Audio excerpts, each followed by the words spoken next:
What is The Power of One More? Why did you write this book? Who's it for? Well, the first person I sent it to was you, of anybody in the world, so that should say something. The fact that you like it means a lot to me. So I wrote it after my dad died. So my dad passed away, and I realized a couple things. One, I learned a lot of lessons from my dad, most of which were what I wanted to do in my life. And I wanted to write them to honor my dad, because most of them I took from him. The second part of it was, it occurred to me that, you know, when you watch someone you love pass away, especially a parent, you know, it sort of dawns on you that you ultimately are next.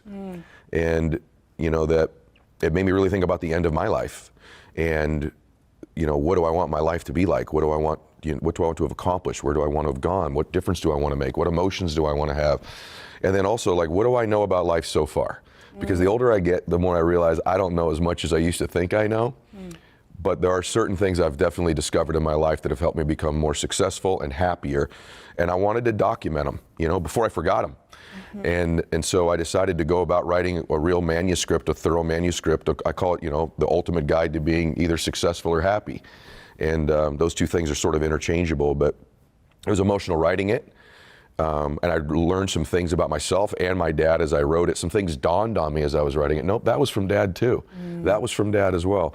And so I'm proud of it. I'm proud of the book. There's obviously things you always wish you could do better or differently, but as I've told you, but I do believe this book will help people become happier and more successful for sure. You know, I was going to ask you, hearing that, you know, writing a book is such a journey, right? And I bet you a lot of people listening to us right now or watching have started the first page of their book, or maybe they haven't yet, or they want to. And, you know, on your journey, I was going to ask you that right off the bat, is what have you learned about yourself in this process? Because this book is deep. I mean, it's like great business and leadership lessons, but the personal stuff and the layers are really deep. So I think that's a great question. And you and I discussed this a little bit last night, just as we were talking about this, but I think it's dawning on me more and more the impact that my dad's drinking had on me in my life, even to this day, as I was writing the book. You know, just when you grow up with any dysfunction in your family. By the way, I grew up in a very loving family, a tremendous family. I'm very proud of my family. But that doesn't mean it didn't come without, you know, some dysfunction. And a lot of people come from dysfunction. It could be alcohol or drug abuse. It could be divorce. It could be bankruptcy. It could be they didn't tell you they loved you enough. One huge form of child neglect that I realized in writing the book is a parent who doesn't pursue their dreams. You're neglecting your children when you do that. You're neglecting your children when you don't pursue your potential and your dreams. You're installing in them that it's okay not to become the best version of you. And a lot of things in life are caught, not taught. And what I realized when I was writing the book is I caught a lot of things from my dad that he didn't necessarily intentionally teach me. But I do think as I read it, it dawned on me more and more that these things that happen when we're children, good, bad, or indifferent, do impact us as we get older. Even when the world thinks we've got it all together. Even when the world thinks, you know, man, that guy's got everything, or she's got everything. People think that sometimes of you or myself. And I realized that no, there's impact and effect and ramifications from things that happen when we're young and when we're children that we carry with us even into adulthood. And I certainly uncovered some of those things about myself in the book writing it. What you just said is huge. I have never heard anyone say that before, and would you mind saying that again? Because usually, and my own experience and so many other people were like, oh, do I, you know, am I too ambitious? Am I, you know, do I put everything on hold for my kids? A lot of times people think as parents, you know, are we going after things too much, right? And we dial it back. And you're saying not going after your dreams. I think absolutely that's a fact. I think it's the most insidious form of neglect of a child. Is the it's coming in hot. It's coming in hot, Ed Milet. And I've realized I really believe that strongly now too, because there's something that happens to our spirit when we know we're not becoming who we're supposed to be. And that's that thing that's happening to our spirit, that in and of itself robs us of our ability to even love people to the extent that we can, to express ourselves, to give them the energy that we're capable of giving. And so, yeah, I think that a lot of people think that, well, I know I came from a great and loving family. That's wonderful. That's terrific. But was there anything in there where, you know, you look now at their lives, and even as my dad got older, I'm so proud of my dad and the different things he accomplished. But there were even times later in life he goes, you know, this little spot there, I wish I'd have taken a bigger risk. I wish I'd have gone for it. I wished I'd have just tried a couple different things. And he would impart those lessons on to me. Now, he was such a humble person that, as you know, we'll talk about later, when he passed away, I found out the just massive difference my dad was making every day in people's lives that I had no idea that he had done. But I think anybody listening to this or watching it ought to really think through. You love your family. It's really easy to say, hey, sweetheart, you can be anything you want to be. But there's a point in most children's lives where they wonder, well, why aren't you?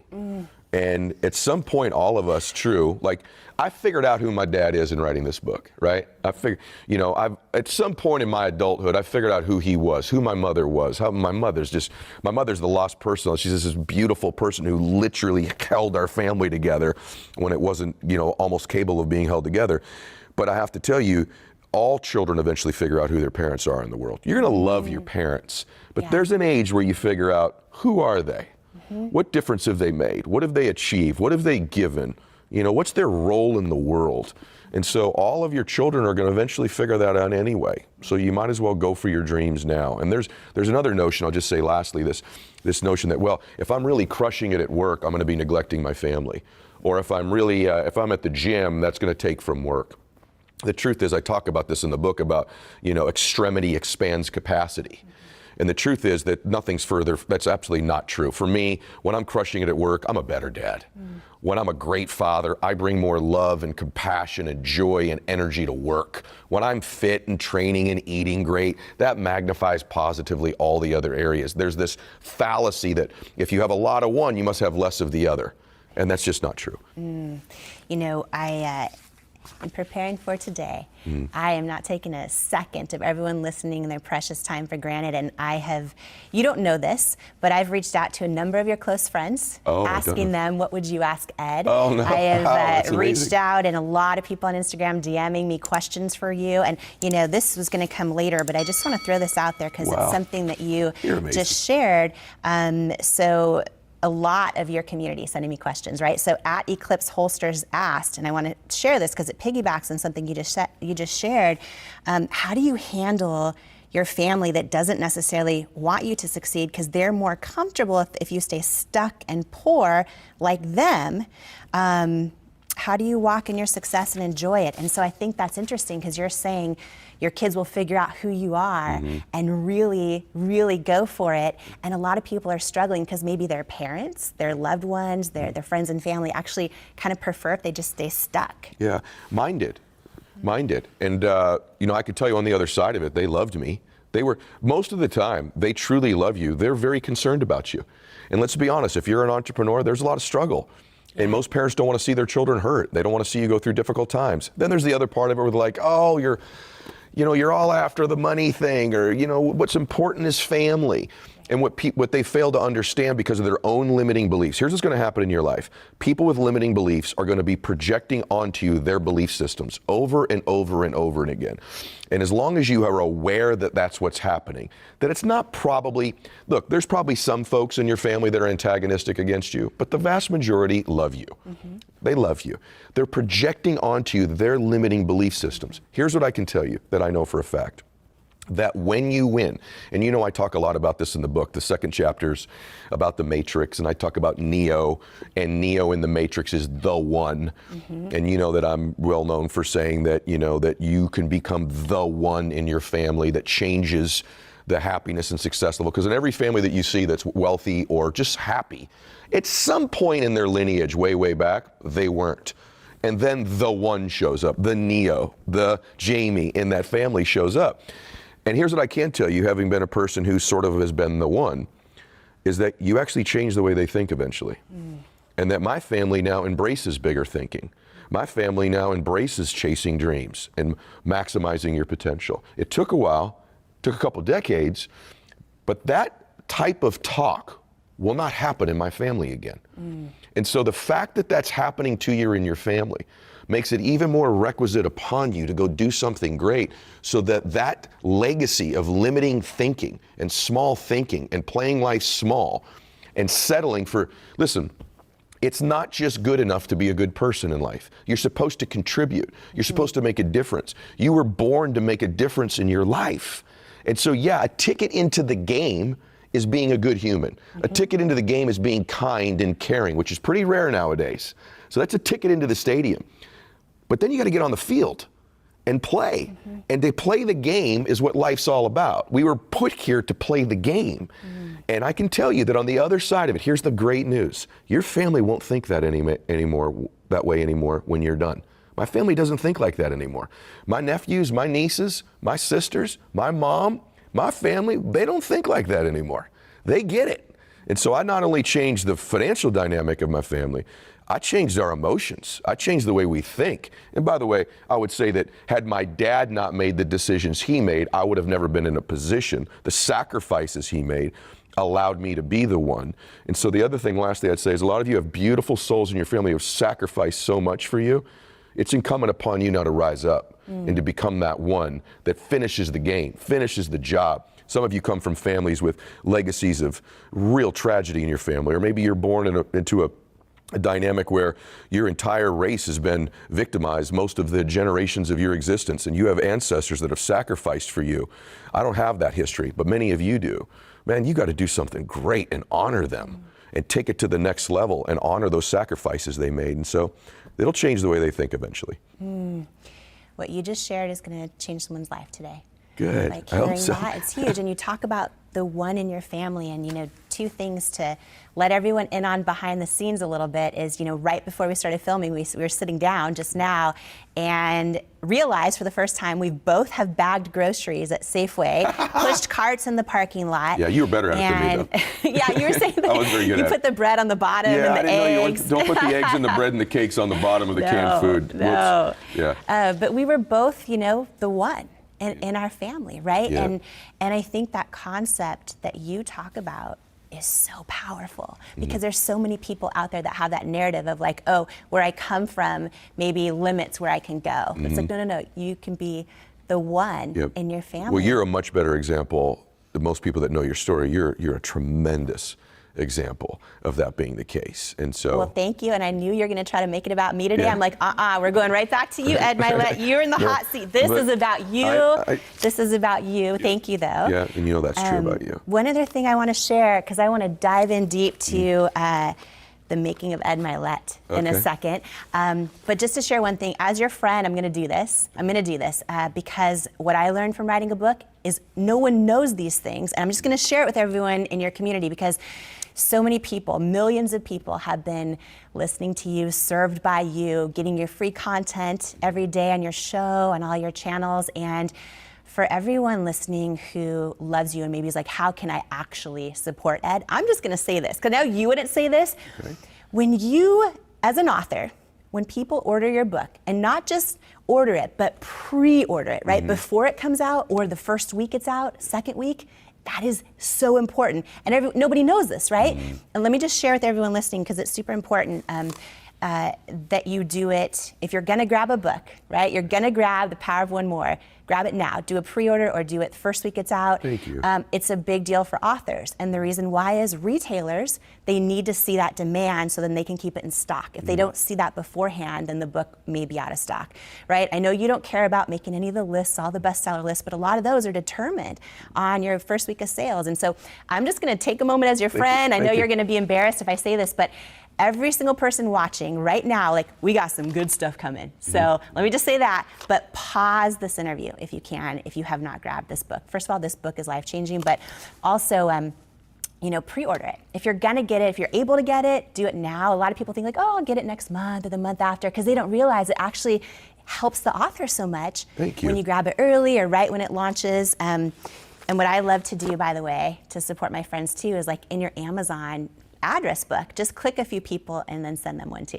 So wow, thank you. I just had to do that. I had to do that. I it's the friend thing. It's the friend thing to do. But I want to dive in. I'm excited and fired up now. I want to dive in to, and you are so generous with how vulnerable you are and how transparent you are with everyone in your community out of a pure heart of service. I think so many people connect. Millions of people who connect to you see different parts of their story through yours and maybe are inspired to navigate their own journey through how you navigate yours in different twists and turns. And so I want to just dive in for a minute and talk about a few things that I think, some of them I know you've never shared before, so this is going to be fun. But I'm going to start with sharing some of your words. So you said this quote, "You have it within you. I'm no different than you. I wasn't born with some magic gene that you don't have. I just wanted to win so bad that I didn't allow anyone or anything to steal my dreams. Procrastination is a thief and fear is a liar." Whew. So first question on that is, growing up, what were your greatest fears? I had so many. It's really weird. As you're asking that, I was starting to actually get emotional. Because I was picturing me as a little guy.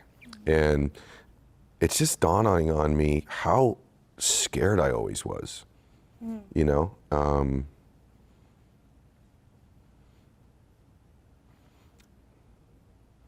All the time. So I was afraid my dad was going to leave. I was afraid he was going to get hurt or killed or hurt us sometimes.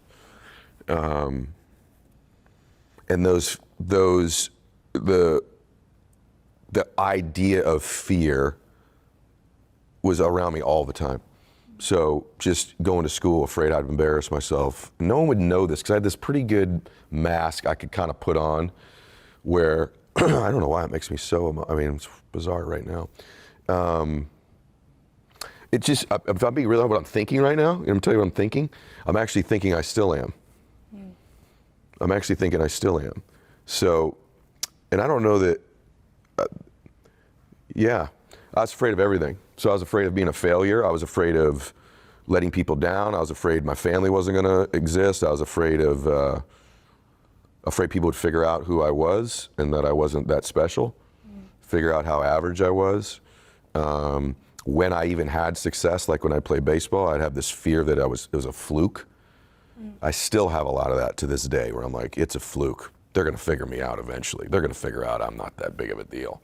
So I think that, now I will say that I think those of you that are like, wow, relating to that a little bit, I think not all emotions are negative or positive. Some fear is healthy. Some fear causes us to focus. Some fear causes us to make our best effort, right? We were given fear back in the caveman days so that T-Rex didn't eat us, right? So there's some fear, but to be riddled with it all the time.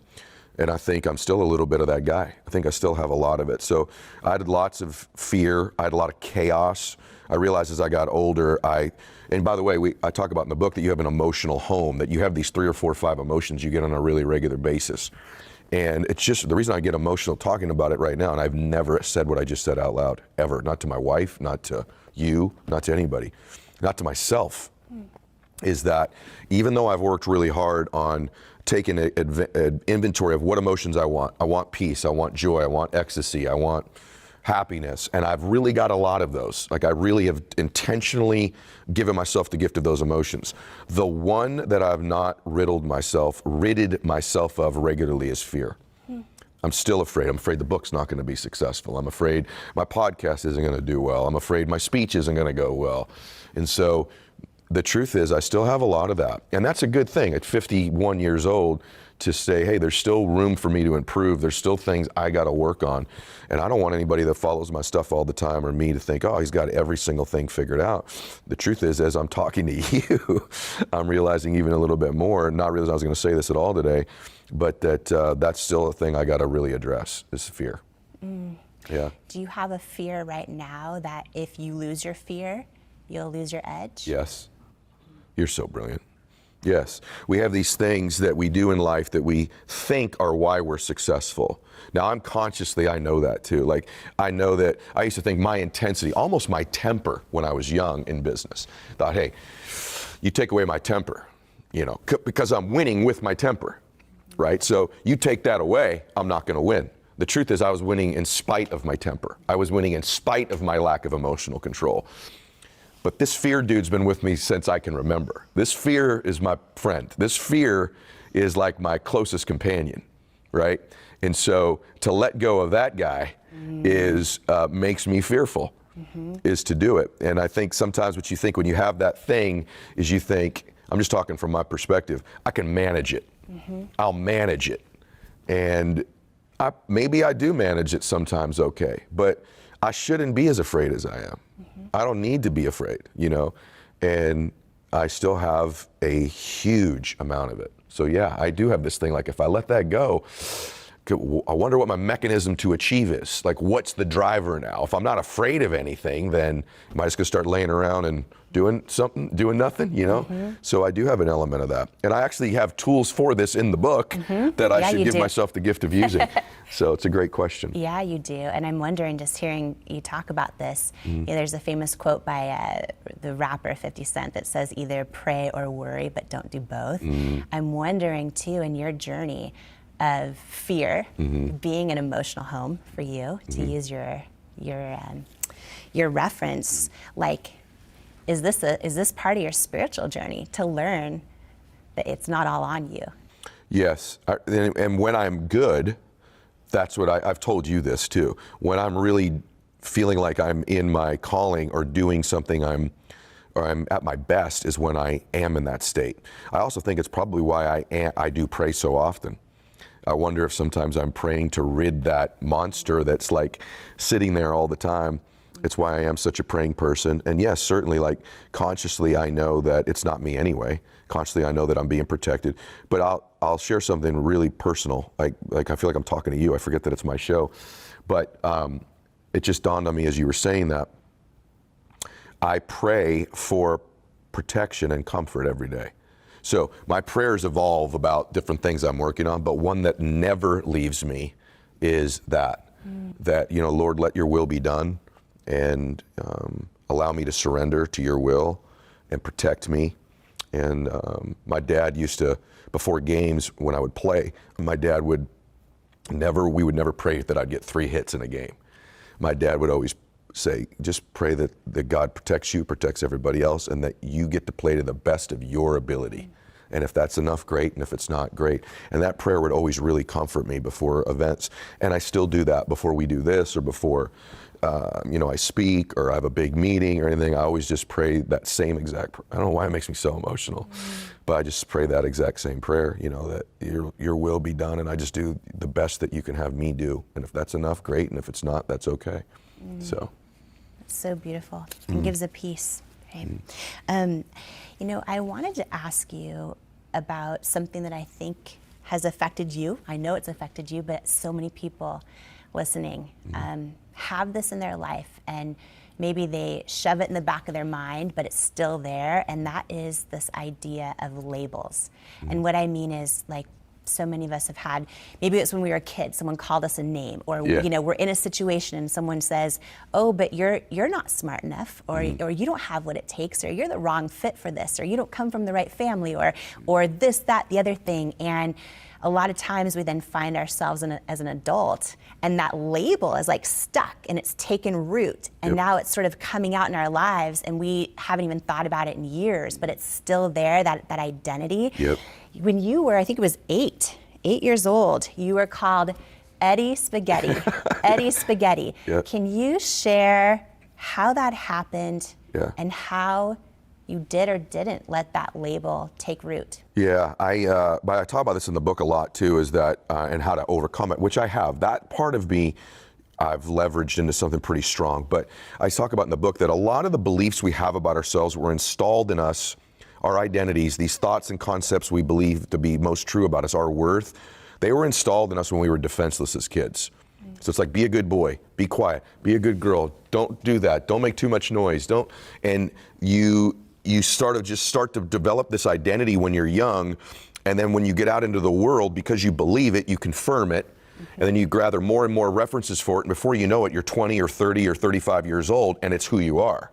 And you've proven it because of this, your identity is the most powerful force in the world, you're gonna be consistent with it, and most of what you believe about yourself, you weren't in control of believing.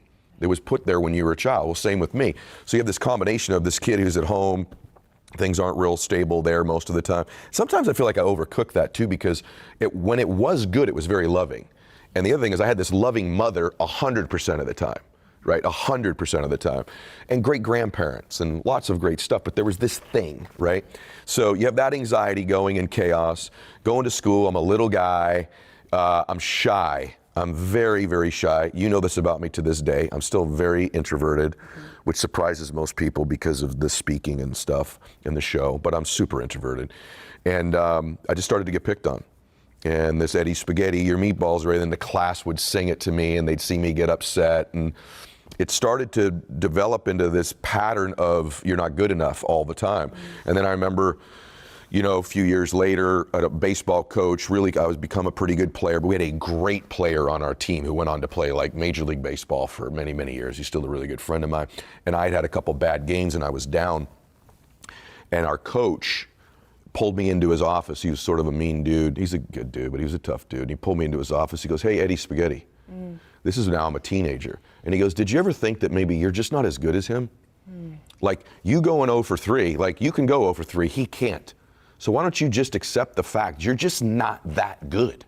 This was my coach, right? And I remember just walking out of there like, whoa. And then I've shared with you another story that when I became a speaker, someone that I looked up to was like, you know, you're really not that good. You know, like I can't even listen to you for more than about 15 minutes. And then, I used to think, is there something on me that's like, you can just punch me? Like, is there something about me? Like people think they can just tell me these things about me. What is it about me? Because other people aren't, what I found out is other people are hearing similar things. And the truth is I just started to go, I actually asked myself a question that I say in the book. I don't really believe that many good things about myself. What would I need to believe about me that would serve me? What would I actually need to believe about me that would cause me to change the way I show up in the world? What would I need to believe? And all of a sudden, I started to really think about that. How would that guy walk? How would that guy talk? I'm doing an impersonation of this insecure guy. I'm doing an impersonation of a shy person. I'm doing an impersonation of someone who doesn't have confidence. It's an impersonation. It's not who I really am. Well, maybe I could begin to impersonate the person I want to be. And I actually started to impersonate him a little bit. Not fake it, but like, you know what? He'd walk with his shoulders back. His voice would be a little bit deeper than the one I'd walk around with. He'd think certain things about himself. Moreover, he would treat other people a particular way. He would treat other people in a kind and generous and strong way, almost in an overabundance of kindness and generosity to people, and belief and love for people.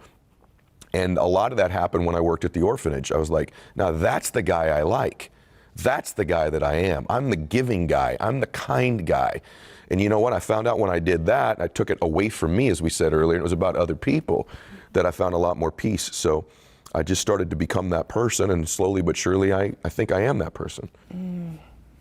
That is really powerful. There's, I'm sure, so many people, I'm sure they'll send messages about this, who, you know, see you online, watch your content, and maybe think that everything's perfect, right, and think that you were just born with all of this confidence and with you know, everyone loving you and millions of people following you, even through grade school, right? I mean, we tend to think those things about people that we don't yet know deeply, and then we think when those things happen to us, like someone tells us we're just not good enough, we kind of hide it because we're embarrassed by it, or we think it doesn't happen to other people. And I feel like you sharing that is so powerful. Thank you. I think I have a lot of people from high school actually that follow me now, right? When you're, and I think if you were to ask a lot of them, because they've told me this, I just wasn't, I think they would just say to you like, I wouldn't expect it to have been Eddie.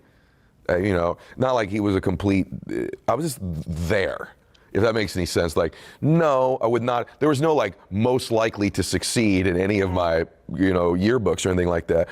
But I don't think by the time I graduated, it wasn't like he's a complete dum-dum, but it was just like, he's just Eddie Milet, you know, he's just Eddie. Like, you would never suspect he would be the person that, you know, might reach a lot of human beings in his life. You know, you just would never have predicted that. And that ought to give everybody hope. If you're not one of those people that everyone's like, no, for sure it's her. Yeah. I was definitely not that person. You go, oh, just mark it down. He's going to do something great with his life. No, no one was saying that about me. No one. No teacher, no coach. Maybe a couple teachers when I was a little guy, but most people would not have said that anything significant was ever going to happen. So good. they didn't know you were the one. That's right. They didn't know. And that's powerful, because a lot of people are wondering, am I the one? Can I be the one? No one's telling me I'm the one. And I think the fact that you doubt, or wonder whether you're the one is indicative of the fact that you probably are. Woo! I do. I just believe that. That's so good. And you know this, and by the way, the reason it's good is because you know that to be true about you. I know that's true, but I've never thought about it that way. I know that's true. And I'm just thinking right now, I have goosebumps thinking about how many people are listening to this, and right now they know that they're wondering if they're the one. Yeah, and that makes you probably the one. Yes. That's right. And you know this because it happened in your life. Yes, that is huge. All right. This is good. I want to talk about, the story. Can you share with everyone this story? I feel like someone needs to hear this today about your first grade teacher. Yeah, Mrs. Smith. Yes. So, I'll even elaborate on it a little bit. So I had no confidence at all, and I was getting picked on. This is what I think happened. Mrs. Smith was just a super, really kind lady, and we had moved to the town that we were in then, and so I was also a new kid. On top of being small, on top of being Eddie Spaghetti, on top of being insecure, on top of leaving many mornings where my dad maybe didn't come home the night before, or there was just turmoil the night before. And I'm just leaving that house, this little dude. I wish I could go back and hug him, which my mom did a lot of, by the way. And so she knew that I just had no self-esteem. And I believe she orchestrated this entire thing, but we were doing testing for grades and stuff for the next grades. And she purposely did this for me. She had someone come in the back of the room and say, Mrs. Smith, we need your smartest student to come take a test to represent the class. And I could see the person in the back. I heard them. And I watched Mrs. Smith go, that's Eddie Milet. I would pick Eddie. He's the smart boy. And she picks me. And I remember going, oh my gosh, she thinks I'm the smart boy. And I just looked at her and she smiled at me. And I remember just lighting up. And then the person goes, okay, then Eddie Milet, you need to come with us. And I stood up, and it was the first time ever in my life that I was like, I'm special. This is special. And I walked up and went to the back, and I took the test, and I guess I did well. But when I came back in, I didn't say this on the last time I told this. When I came back in, at the end of the day, class was over, and Mrs. Smith said, Eddie, can you come up here for me? And I came up, and she hugged me. And she goes, you're so special and so smart. You're the smartest boy. She just hugs on me for a minute. And it really changed my life a lot. It changed my life because that was the first time I was like, well, maybe they're wrong. Maybe I am smart. Maybe I am special. And this beautiful soul knew exactly what she was doing. She orchestrated all that. She knew there was this child. I think she had this sense something was going on in my home, because kids don't come like that to school, that shy, that timid, unless something's wrong at the house. And I'm telling you the truth that I've thought about that hundreds, maybe thousands of times in my life, that event in my life. What a beautiful, beautiful soul she was. So that's Mrs. Smith. It's one of those people, in your life when you close your eyes and you go, there's this handful of humans that make you feel special, make you feel loved and cared for and believed in. And she's on that highlight reel of maybe 3 or 4 human beings in my entire 51 years. And the reason that that's important is because I've tried really hard in my life to be that person for other people. That they go, he loves me, he cares about me, maybe even as important, he believes in me. And then you show people how to live a little better. And that's exactly what she did. She was a super, super special person. And little did she know that little first grade dude would, be on a show with you today. So. Last night when we were talking on the phone about this idea about how many people don't feel seen. Yeah. And I'm just imagining the power, right, of her seeing you. First time anyone saw me. I was telling you last night that a lot of my work in my life has been, I don't know why it makes me so emotional, but a lot of my work in my life has been about helping people that perform pretty well perform their best. And the more and more I've been doing what I do, the more it's occurring to me that my role is a little different, and that is that there's millions and millions and millions of people, maybe more than ever in the world, that were like the first grader, me, but they're 30 years old. They're 35 years old, they're 40 years old, they're 22 years old, and they don't believe they're important. They don't believe they're valuable. They don't know what their role in the world is. They walk in a room and no one knows them. No one acknowledges them. No one sees them. And more and more our culture's making that prevalent. And then worse, sometimes we're mean to one another or hurtful to one another. And I really feel like the remaining part of my life is to help people know that they are seen, that they are important, that they do matter, that they do have something to give. My sister's here watching this, my baby sister who runs all my businesses. But my middle sister is hugely successful as well. She's not on Instagram. She's not wealthy. She's born with diabetes. She's basically blind. She can't drive anymore. And but she's changing the world every day. And what she does is she's a school teacher at a Christian school. She doesn't make any money, any real money. But every day she's using the gifts God gave her, her 2 or 3 gifts, which are her kindness, her ability to teach, her gentle nature. She's also really tiny and short, right? So she's the same height as the students. Like, she was made for this job. And she helps little children feel seen and important. And guess what? She's seen and important. And I want people to know that you do matter. You're not invisible. You count. You were born to do something great with your life in big ways, what people think are big and what people think are small ways. But I see you, I know you see them, and I just want people to feel like, our community and what I'm going to do with the rest of my life is to let you know that you matter, that you're important, that you're beautiful, that you're special, and that you were made. God made you in his image and likeness. He literally made you in his image and likeness to do something beautiful with your life. And you may not have found it yet, but we're going to find it together, all of us together. We're going to find it for you. We're going to find it. We're going to take advantage of your great blessings and gifts that God gave you, and he did give them to you. And you need to figure out what they are, and we'll help you do that. And I hope the book helps with that actually a lot too. The book is so powerful about that. And, I think another powerful thing about your story and you getting to this place where you're able to articulate, your contribution to the world and with such clarity and granularity about how you see people and the impact you want to make, but on your journey, right? Because there's people that probably heard what you just said, like, okay, I believe it, but right now I can barely pay the rent, or right now I don't feel seen when I walk in the room. And what I want to ask you that I think is so beautiful and relatable about your journey is you have been in a situation in your life where you were driving a car where the panels were Velcroed on. You've had your car repossessed. You've had your home, I believe, foreclosed on. You had to shower in a public shower. Yeah.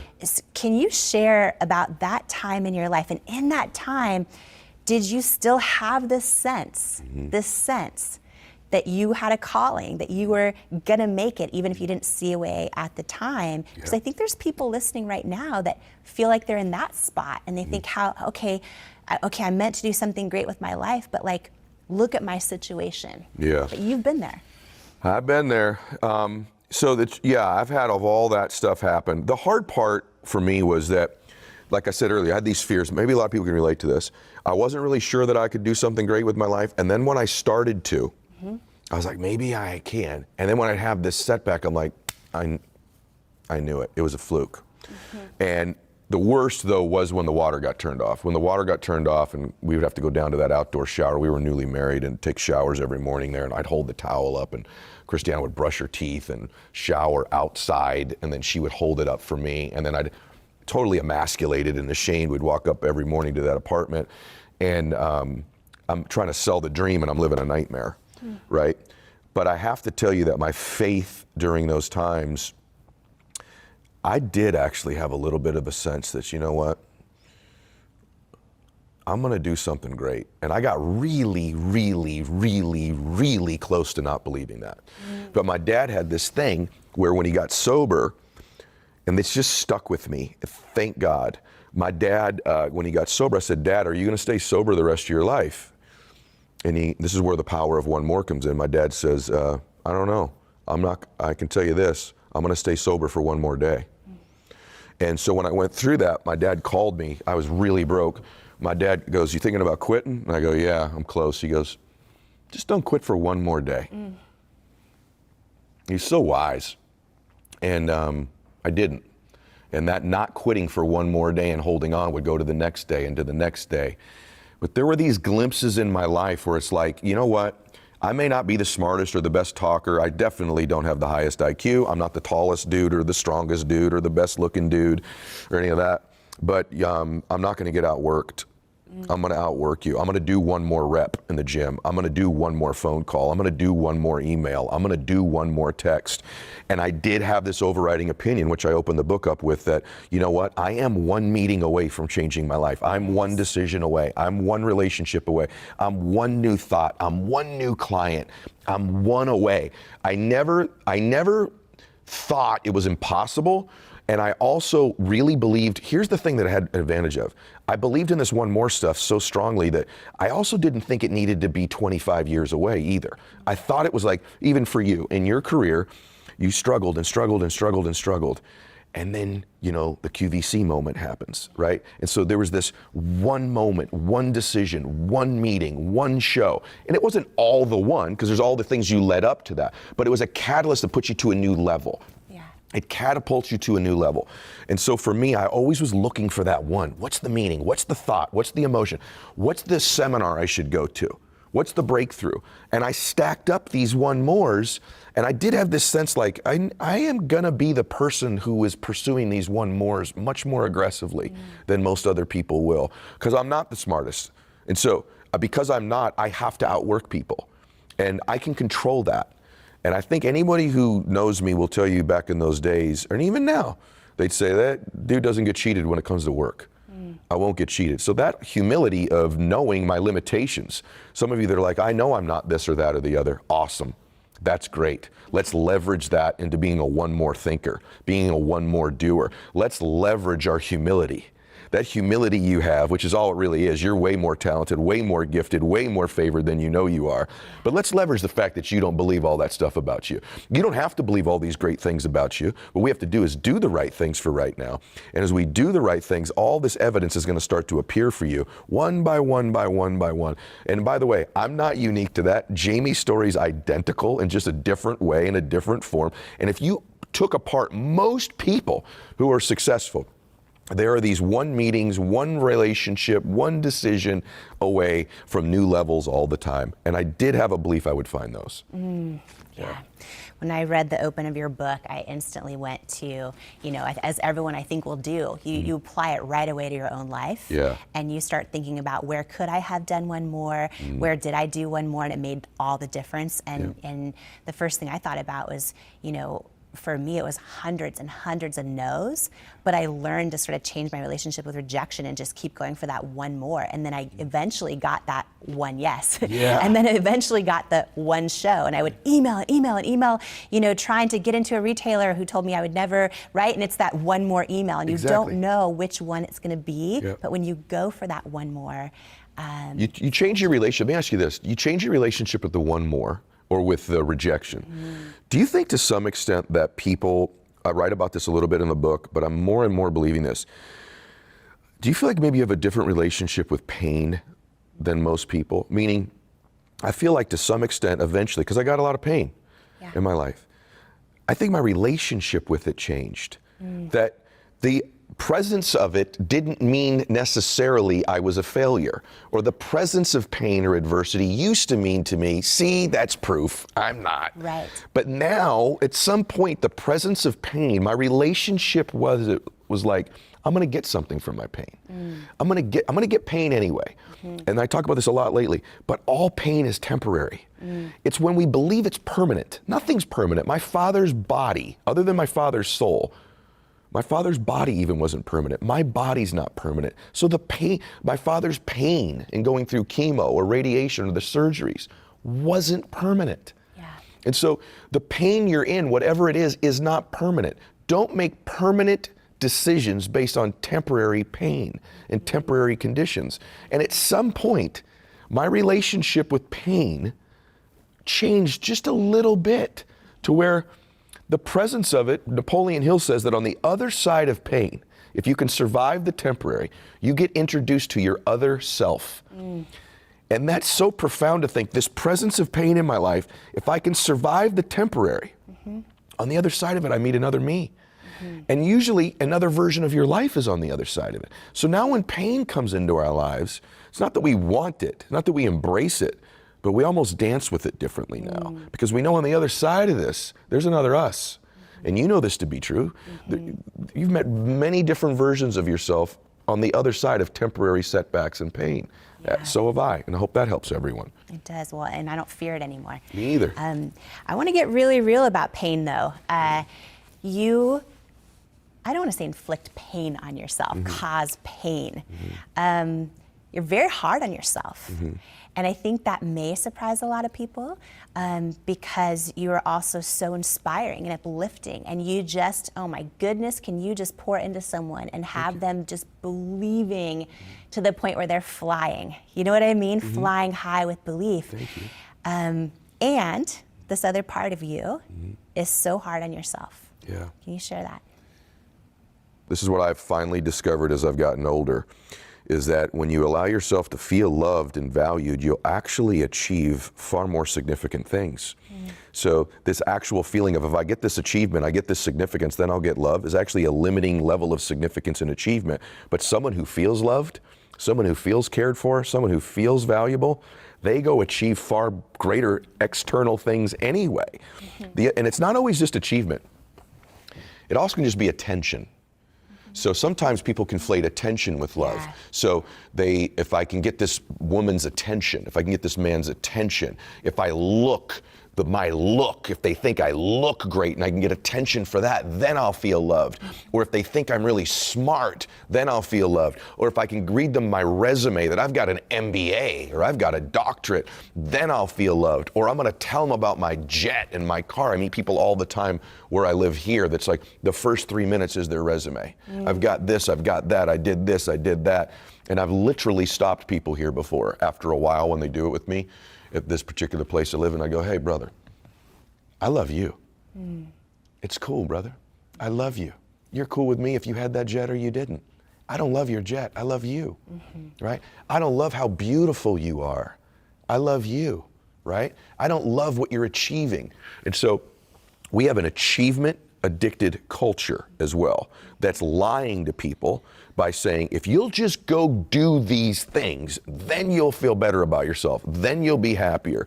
And I talk a lot about blissful dissatisfaction, which is essentially this.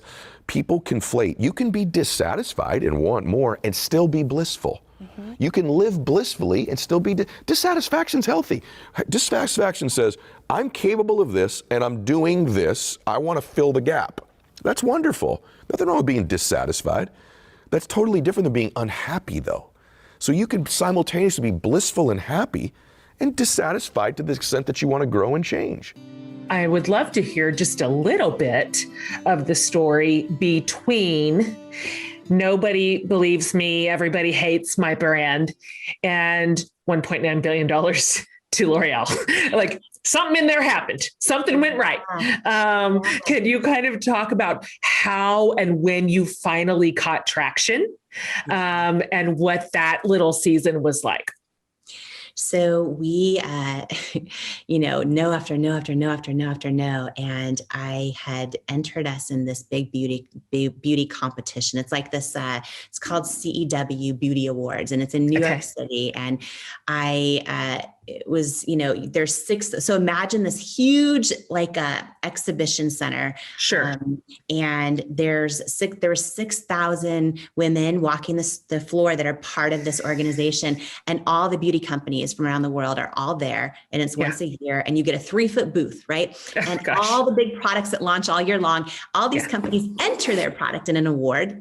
The hope of being there is that all the 6,000 women walking the floors vote your product to win one of the awards. In my case, that would have meant like, oh, maybe some of the stores will take me in, or maybe I'll get press. And so we're down to like literally almost no money left. And I had entered this competition a while back, entered this annual thing. So I'm there, I'm at my 3-foot table. You're not allowed to leave your 3-foot table, and you're supposed to just demonstrate your product over and over and over for all of the people walking by.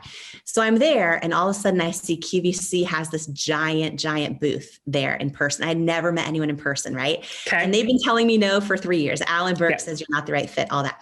And I'm like, oh my gosh, if I can just like sneak away and meet someone, maybe that will help, right? And I'm sitting there like kind of disassociating myself from what's actually happening. So all these women are walking by, and I'm like talking about the product, and I'm not paying attention. I'm really just focused on how can I get to that QVC booth without getting kicked out, because you're not allowed to. Sure. So I'm like praying for the right words. I'm praying for the right timing. I keep trying to sneak away, and then the buyers are mobbed over there. So then I go back to my booth, and eventually I get over there. I talked to a buyer at QVC.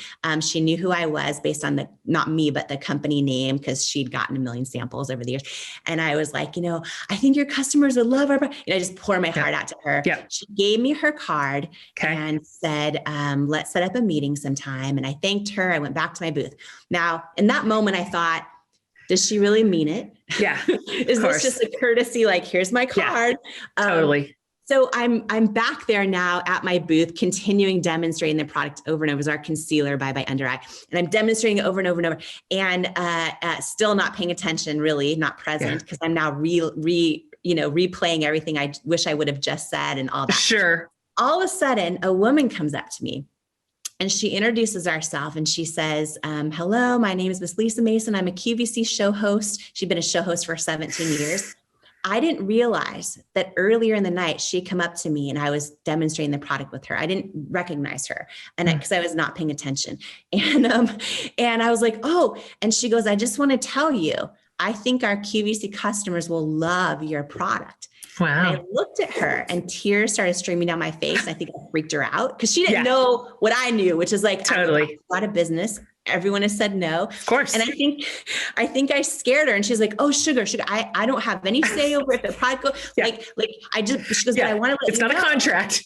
Yeah, totally. Yeah. She goes, but I want to let you know, I love your product. And I went up to our head buyer over there, and I told her she needs to give you a chance. And I was like, thank you. Totally. Freaked her out. So long story short, we got a meeting.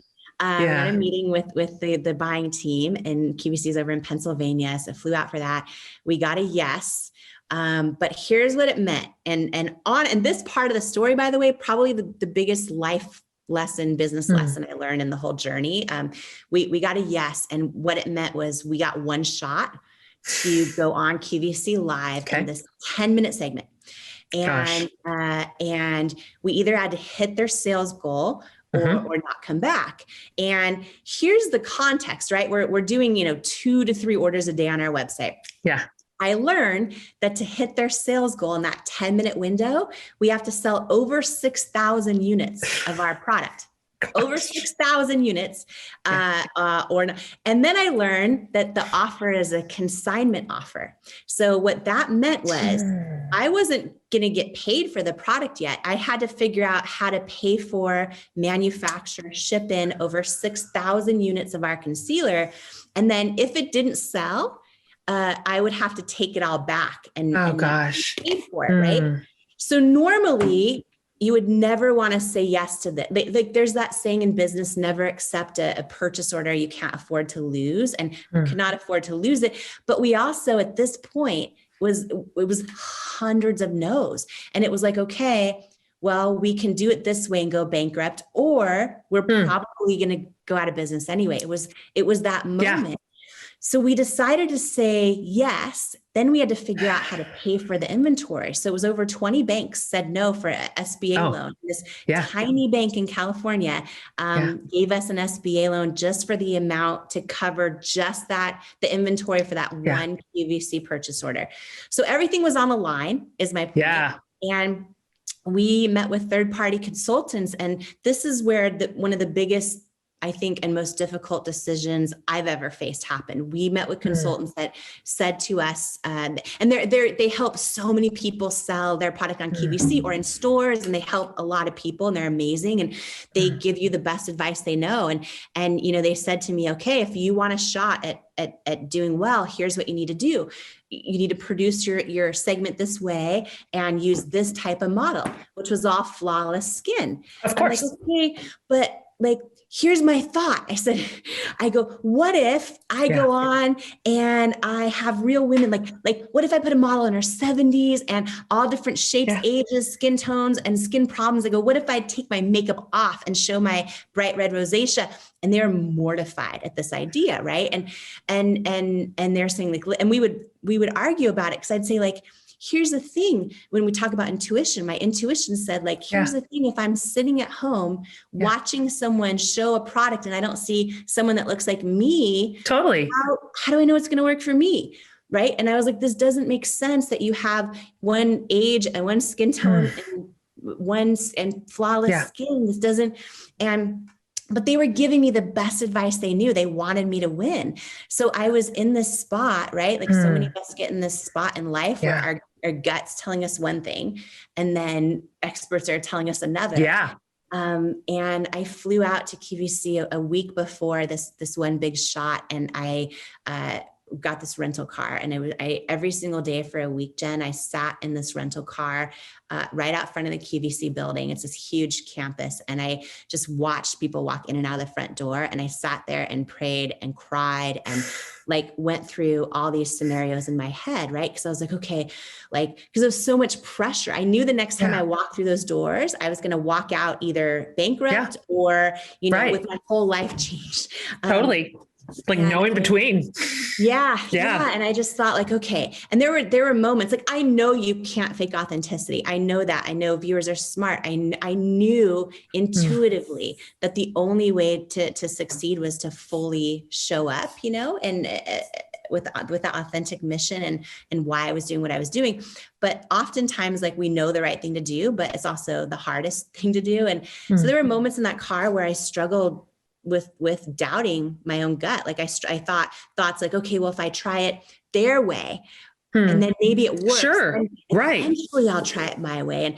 And I just remember this moment in the car where I was okay, it was this big epiphany moment where I was trying to imagine who my customer was and who is going to be watching, because QVC is live television shopping channel, but it's live to 100 million homes. And I had this moment in the car where I was I kept imagining, for whatever reason, a single mom in Nebraska folding laundry who was so busy that she forgot she mattered and forgot she was beautiful. And I was I would rather have her turn on if she's going to bless me with 3 seconds of her precious time, I would rather have her turn on the television, see me showing real people that look like her and calling them beautiful and meaning it, even if she bought nothing. I'd rather do that than sell a crap load of product and stand for nothing. And so I knew what I had to do, and I remember, walking in the door of QVC I remember walking in the studio. Oh, and by the way, I learned that you're not even guaranteed your 10 minutes. If I went live and all of a sudden it's not going well and we're a minute or two into the presentation, you might see your clock jump from 8 minutes left down to 1 minute left, like that. And I was and so it was so much pressure, and I had on double Spanx. I sweat through the double Spanx. I was in this dress, of course, mess, because it was just I remember, and they paired me with the host who had come up to me that day at the show. Yeah. And so, thank God, because I was a mess. And I remember the camera went on and I was shaking. I was trying to do demonstration on my wrist with how with like you're shaking. Yeah, my whole wrist was like Scooby-Doo when he sees a ghost, and she like grabbed my hand and she's like, "Thank you, sugar." And she took over, and they pulled my bare face. I'll never forget my bare face, bright red before shot. On national TV. And I remember going to the models. I didn't know how it was going, but I knew I wasn't cut yet. Yeah. And I remember going to the models, like all ages and shapes and sizes and skin tones and skin challenges, and calling them beautiful and meaning it. And we got down to the last, because remember, by this point, there were amazing makeup artist brands that are phenomenal. And then there was a lot of other beauty brands, but no one was going on and just saying like, here's my skin challenges and they're beautiful. And if you want to, have your, products that help you look like yourself, in your natural skin, this works. And like, it was a totally different thing than what had been being done. And I remember we had about a minute left in the presentation, and I heard the host say like, the tan shade's almost gone, the deep shade's almost sold out. And I was like freaking out. And then right at the 10-minute mark, this giant sold out sign came up across the screen.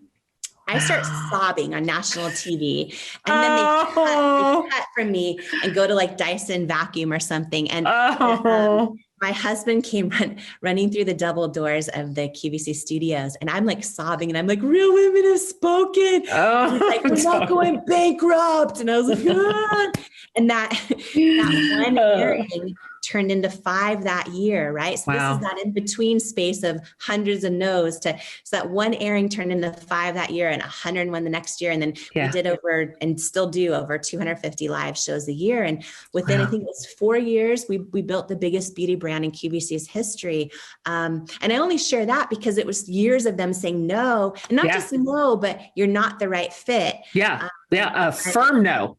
Like, we've really thought it through. We've all discussed it. It's unanimous. It's a hard no. It's a hard no. Yeah, totally. Yes, you are not the right fit, which really just sounds like someone saying you're not enough over and over and over. Right. And but then to have such success in the exact same space is so special. I mean, that is so incredible. That is such a great story. That is so then what? Like, you're telling this great story. I'm just like listening, like I'm in story time. We eventually got a yes from every single place that had said no. And some of them happened shortly after our QVC success. Others, like in the case of Sephora, took a total of 6 years of no's to eventually get a yes. And so then we kept building and building. And, I had this whole dream of trying to shift the definition of beauty in the beauty industry. And so I was like, we've got to go global. And so out of this office that we finally made it out of our living room. We were in a townhouse.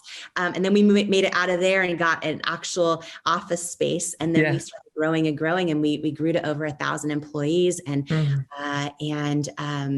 started launching international. Like, I couldn't believe my own success for a while. And I thought at any moment it may come crashing down. So I was working 100-hour weeks for years. I realized, like, I got to the point where I was addicted to work, and we had tried to have kids for a decade, and I was having miscarriages, and all of these things were going on where my husband and I realized, like, when he would call me, I thought it was a work call when I'd see his name on my phone. Like, it was to the point where work was our whole world. And so part of, I think, learning to trust yourself is also learning when to not trust yourself. And we realized, right, that I didn't trust myself to not keep working the way my parents did growing up, frankly. And then I wanted to try and change history for myself personally. And so that was also part of the reason where I'm like, you know what, I think we need to sell the business or partner with someone. We thought about going public, but in that case, you're still running it as well. And it's kind of all on you. And so it was a big, so we started taking, when I had that realization, we started taking meetings with L'Oreal, and then they weren't interested for a long time. It was 3 years of them saying no to a potential partnership. And back to the rejection as God's protection. By the time they did want a partnership, so did a lot of other people. So it was this moment where all of a sudden L'Oreal wanted to buy the company, and so did a lot of others. And so all of a sudden the price was so much higher than what it would have been. Yeah. And it was kind of like the stars aligned, and so that was 2016. We decided to partner with them, and then I stayed on. They made me their first woman to hold a CEO title in their 100+ year history of any brand. Oh, I didn't know that. Wow. Yeah, it was and it was kind of a real cool experience. And everyone there is like in couture, head to toe, and all the right and all the right stuff. And in the early years, so in the 3 years they were saying no to us, I would feel like, should I wear cooler clothes to these meetings? Sure. But what I realized is because we stayed true to who we were, like I never started, like I was always just maybe odd who you are compared to who I am, compared to their culture. But by year 3 of our meetings, part of why, because we stayed authentic to who we were, because we didn't fit in, we were different than the 40 other brands they own. And so because of that, we had created something so valuable. You know what I mean? And I think absolutely. You hear your authenticity is your superpower. And in this case, it was in every way, shape, and form. Like, had we ever start changing who we were to listen to all the advice from the stores telling us no, or even some of the advice from L'Oreal over the years and the meetings that ended with no, if we had made those changes that didn't feel authentic to us, we probably never would have been purchased by them for that much. And we probably never would have built a company that lasted.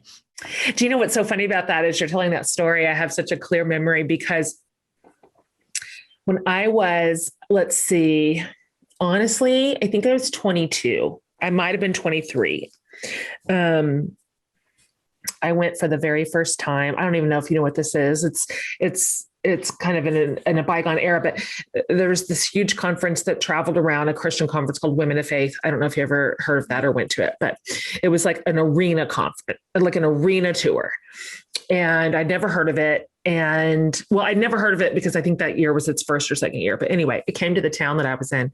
And didn't know the teachers. All the speakers were older. They were all in their like 60s and 70s, and funny and wild and irreverent. Like, I didn't know you were allowed to do that and be a Christian. I hadn't seen that version yet. And I didn't know that women could speak like that. I just never seen anything like it. I'd never seen women in kind of having agency over their own faith and gifts as communicators. That was just news to me. And so anyhow, I remember, so I went that first year to Women of Faith in an arena in Tulsa. And then 2 years later, I went to another arena. And I remember sitting, I was like way up in the nosebleeds, and I'm 24 maybe at that point. And I remember where I was sitting, like to what angle I was facing the stage, when I just had this very clear thought, like, I think that I am going to be on the stage with those women, which was an absurd thing to think, absolutely absurd. I mean, I was a teacher. I taught 4th grade. I had never even I'd never been in adult work. I worked with 10-year-olds, and then inside marriage, I worked with students. And so at our church, I just didn't even know women. Anyhow, it was so clear and it persistent.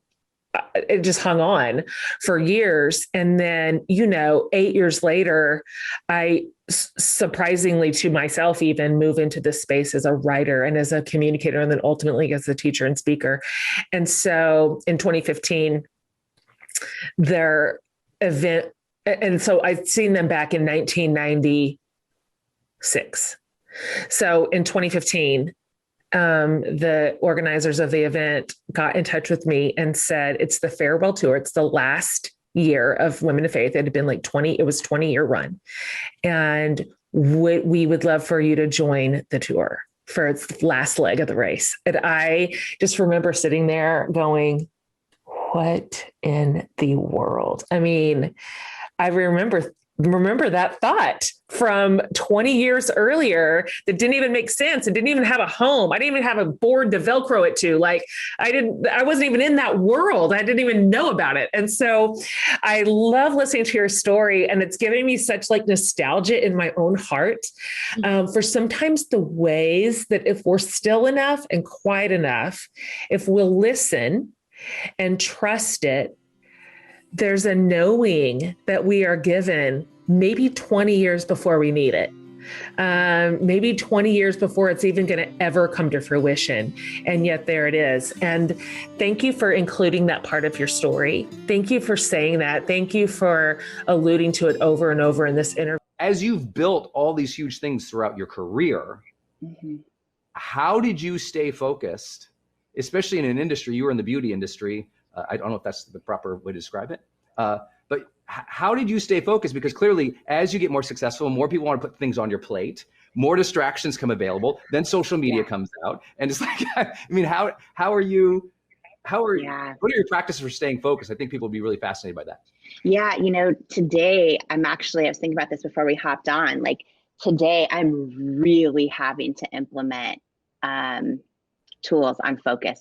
And, maybe a lot of people live with us right now can relate to this, but even though I have a lot of distractions going on, like today, my biggest distraction, honestly, has been my own head, myself, right? How many times do we get in the way of ourself? And here's what I've been really practicing today, Brendan, already today, but then also over the years as well, is focusing on what I'm saying to myself and what I'm acknowledging. I started my morning off feeling super overwhelmed, literally almost in tears. And I don't believe it. I don't believe it. What? I did. You're never overwhelmed. I caught myself. No, it's like these things we say to ourselves, once we acknowledge them, I feel like we make them real, and we need to check ourselves. I had to check myself this morning when it comes to focus, because for a while I was focusing on I'm so overwhelmed and I'm so tired, right? Those are the things I was saying to myself. I'm like, oh, and all that did was perpetuate those feelings. And, and I was like, yeah, but, and I told myself, oh, but I'm so grateful. And this is a once in a lifetime week and all those things. I said that to myself, but I realized my real focus, and what I even was saying to Sarah this morning, my focus was, I'm tired. I'm so overwhelmed. We have 12 shows today. And I'm like, wait a minute. I was deliberately perpetuating not bringing the joy. Right. And I had to check myself. Good distinction. That's a huge distinction. Yeah. Well, and I realized my focus is just it's the things I don't want, the things I'm not even wanting to happen are getting bigger today. All because of my own head, not because of all the distractions around me, not because of any of that, right? And so it's all what I was choosing to focus on and actually say out loud in the case of today.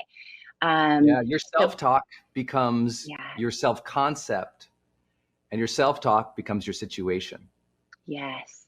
And so if it's like, that's why I'm always telling people, the thing to listen for in your voice and in your tone is always listen to, what are you bemoaning? Yeah. Right? What are you bemoaning? Oh, I got to do this commute. Oh, I got to do this email. Oh, I got to do this legal thing. And the more of those, I have to do this, I don't want to do that. That focus, that self-talk makes you in ways build a mental prison of in some ways victimhood, that, I am, these things, I have to do these things. When, as you mentioned earlier, and I just know Jamie's on purpose right now. She's on, for those who saw her last Monday or who read the book, believe it, she's in a flow. She's in a flow of service right now. And in that flow, one easy way we can all poison our flow, our focus, is when we start going, and I have to do all these things. It's like, no, these things are all part of it. Those things all add to the whole.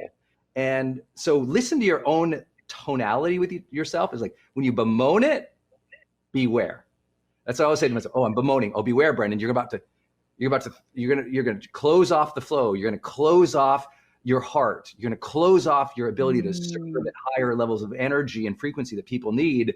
The more that you hate the process, the more the process goes, well, then I ain't gonna even know more progress. Yeah.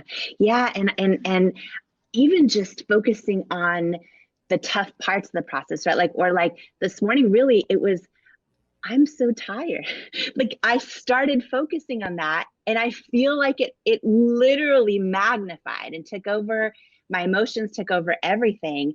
And I had to check myself. Like I really did, in terms of even just what I focus on. Do you know what I mean? And yeah, it might be true that I'm tired, but there's so many other things too. And I don't want to become more tired. And I think like when I caught myself focusing on that and feeling like, oh, and so, I decided I had to be super intentional this morning about, oh, no, I'm going to focus on I'm going to catch myself and say, if I do if I do think those things, they're just going to perpetuate. You know what I mean? And I had to intentionally shift my focus. And I also was honestly, so sometimes so I'm in a hotel room, right? And I learned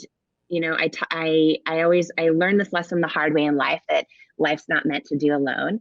And so I intentionally hopped online this morning and started connecting and reading messages, crying my eyes out. Brendan, there is a single mom who started a book club with Believe It, and she did a whole post about it. And then she said, and if you're a single mom and want to join my book club and you can't afford to get your copy, I bought 2 extras and I'll send them to you. And I'm just sitting there sobbing, right? Like, so then I took all my author copies from the room next door. I had 10 author copies here that the publisher sent me, and I signed them all and like DM'd her. I'm like, where can I send these to you at? Give these. That's awesome. They can't afford to get a book. And it's like, I just shifted my focus this morning away from myself and, Yes. oh, I'm tired, because I don't want to magnify that. But we have to be intentional about this, right? Because it would have been way easier to just sit there and be like, oh, I'm tired. But it's like, oh, okay, I acknowledge that's what I'm focused on. I'm watching myself grow in my like all the negative stuff I don't want to feel, because that's what I'm focused on. Let me shift my focus, let me connect, let me give, and let me do something bigger than myself, right? And listen, sometimes that can be, let me walk down the street and wave hi to somebody and tell them I see them. It can be that simple, right? Let me text someone who maybe feels alone. It could be that simple. Today for me, it came in the form of, oh wow, this person's story is so amazing, what she's doing. How can I serve her? And I had 10 author copies here from the publisher. So I literally signed them and literally am mailing them to her saying, can you give these to any single mom who can't afford to grab the book?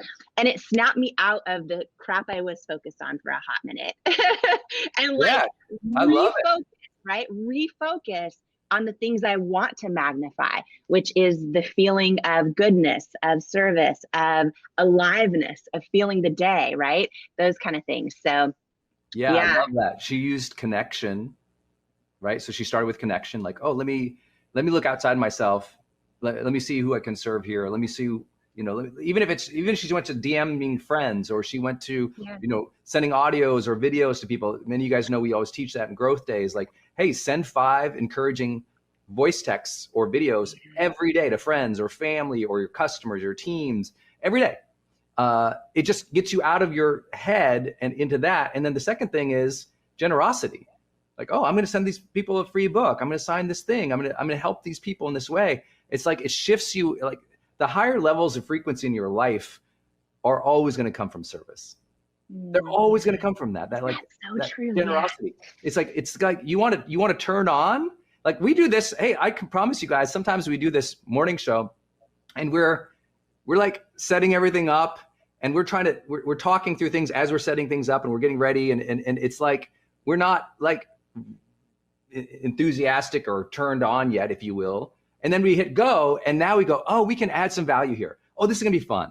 And I feel like when you put yourself in play where you can be generous or add value, it turns on your spirit.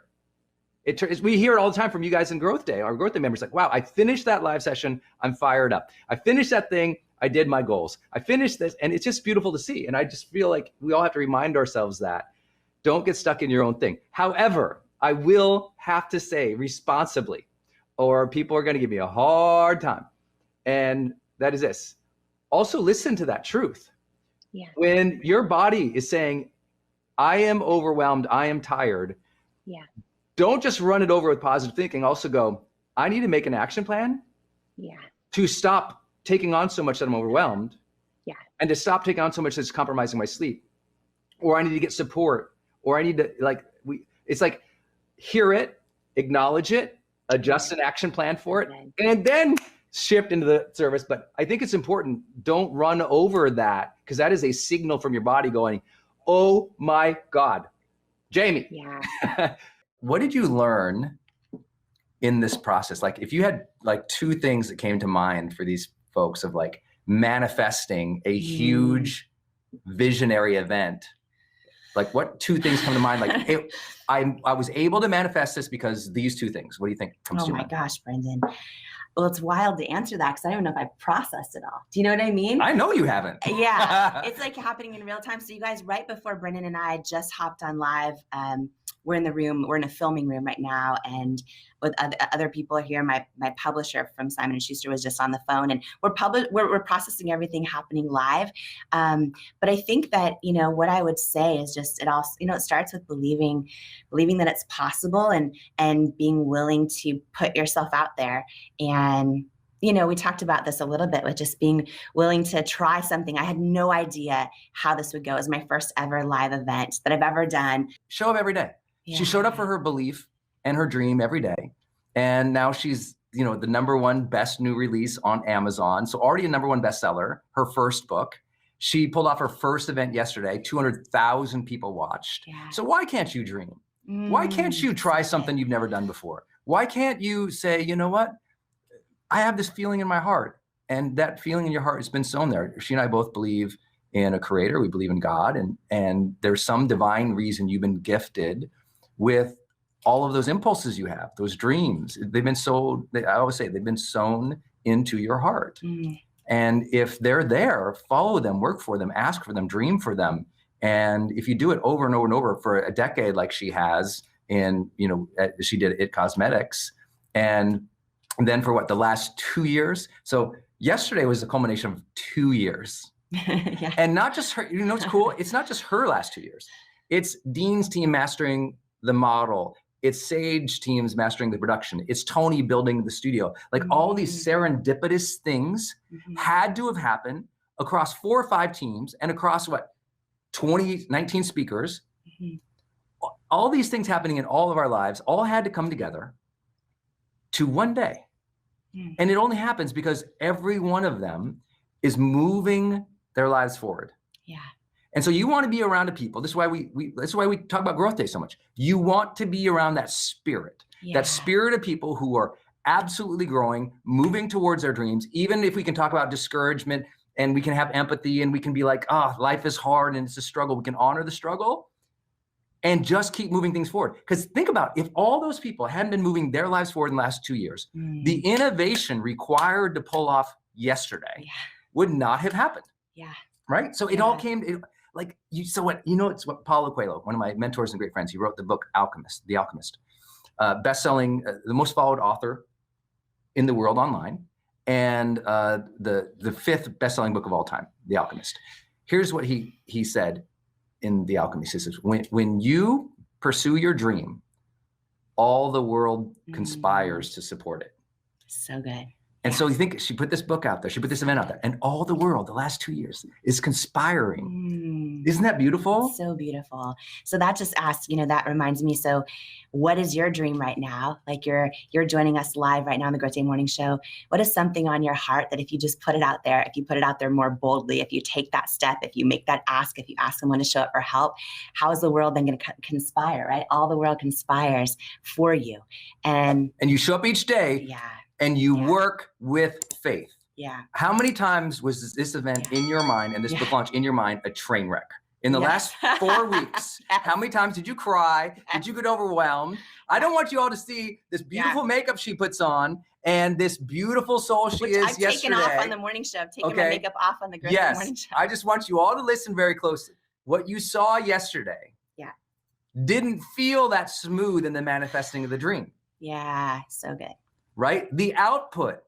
No one sees the hours and the tears and the frustration and the late night phone calls and texts, right? That we all do. She does, I do, like we commiserate together. And then when you show up though, it's game time. You show up, it's your Super Bowl, you're ready, you're gonna deliver. Like yesterday, she just delivered for 14 hours. 14 hours. So I just want you to understand, it's okay that you look like a hot mess right now. It's okay that yesterday you cried because you felt so far away from the dream. Yeah. Do you show up every day with faith and work for that momentum, work for that growth, work for that contribution, that difference, that impact, that change in your life? Yeah. That's the thing. It's because for years, all these people were working with faith each day to move their lives forward, that then the serendipitous thing could happen. But pull one of them out. Pull. If I hadn't, like years ago, had to figure out the 7-day live launch, that is like the model we all use for challenges now. If Tony didn't pivot from live events in the pandemic, if Dean Graziosi didn't pivot from TV to online, if all the speakers hadn't at some point in their life pivoted from doing their one job to I want to share a message. If all that doesn't happen, it doesn't happen. Yeah. It's you, that this is one reason you have to, in some way, in my opinion, you got to believe in a God or a higher order or some grand design that's so beyond us, because that seems so magical. Yesterday was a 14-hour movie, and it was a movie of possibility. I hope you'll watch it. You can still sign up to go see the replay. Yeah. And if you go to believeit.com, is that right? Is that where she's at? Go to believeit.com, becomingunstoppable.com in the Facebook group there. Yeah, the replays are up right now. They're going away. Yeah, and you know what was something that was so special? By the way, one thing Brendan just said too is like the messy part, right? I think that's so important, because I think all of us sometimes feel alone during that messy part, or like it's just us. There were so many messy parts, so many details, so much hard work, so many tears that went into yesterday's event, but also that went into the book launching today, my first ever book launching today. And, you know, we're just like everyone else, even though the event was incredible, 214,000 people watched it. When you think of the closest people around you, do they feel more like a circle or a cage? Big question. Big question to consider, right? Does your inner circle feel more like a circle or like a cage? Big question. So there is an entire chapter in Worthy called Circle or Cage. And it really goes deep into the power of, you know, your inner circle, and then what I call your outer circle, and then the space where people don't belong anywhere near your circle, right? And I talk about, because so many of you ask me questions like, how do I build adult friendships? Or how do I get great mentors in my life? Or how do I, you know, knowing that energy is contagious, how do I attract or curate the right kind of people around me? Huge question, so important. And who you have around you can truly impact who you believe you are at a core level. And that is why it can impact your self-worth. That is why it is so important. And a lot of us have, you know, people we were raised around, or really well-intended family we love, but we know when we're around them, we feel our vibration go down. We feel our belief in ourself go down. We feel our self-doubt go up, or our fear go up, right? All of those things we don't want more of, we feel them go up when we're around them, but we love them and we don't want to be like, peace out, right? In a lot of cases, I mean, we love people and we don't just want them out of our lives, but we also know, oh gosh, if I don't have, you know, boundaries, and if they're around me all the time, I just kind of feel like I start to doubt myself out of my own destiny. Or I feel like I start to talk myself out of my own truth, or I feel my fear or anxiety increasing, right? Those are all things that are so important to notice. And, you know, this isn't something you broadcast, like, I think you are much more of a cage than a circle for me, right? These are stuff that you, first of all, just start with awareness inside yourself, of thinking about who are the closest people to you in your life that you spend the most time with. Do they feel like a circle or a cage? I go into how to do this at a real granular level in the whole chapter on circle or cage in Worthy. And it really talks about how do you really identify it? And then how do you curate your true inner circle and what that means? What does that mean to have a true inner circle? Which, by the way, your circle could be 2 people. It could be 5 people. You just want to make sure they're the right people, right? So how do you truly curate your inner circle? And that might mean existing people in your life that are part of it. It may mean you need to get another person or 2 in there that's the kind of person you want in your inner circle. And then how do you establish more of an outer circle, which is people that you want in your life, but they might be in specific or limited capacities, right? There might be someone that you just love working out with, but you notice every time you're working out and you share your big professional ambitions, you start to just kind of doubt yourself, right? And they don't get it, or they, see your ideas through the lens of their own fear or their own limiting belief, right? So it talks about, okay, well, maybe that's a person that's more in your outer circle that you bond with at the gym, you get the reps in together. Maybe you talk about what's going on The Bachelor tonight, or who won the NFL game this weekend, or whatever it might be. But you keep them in your outer circle.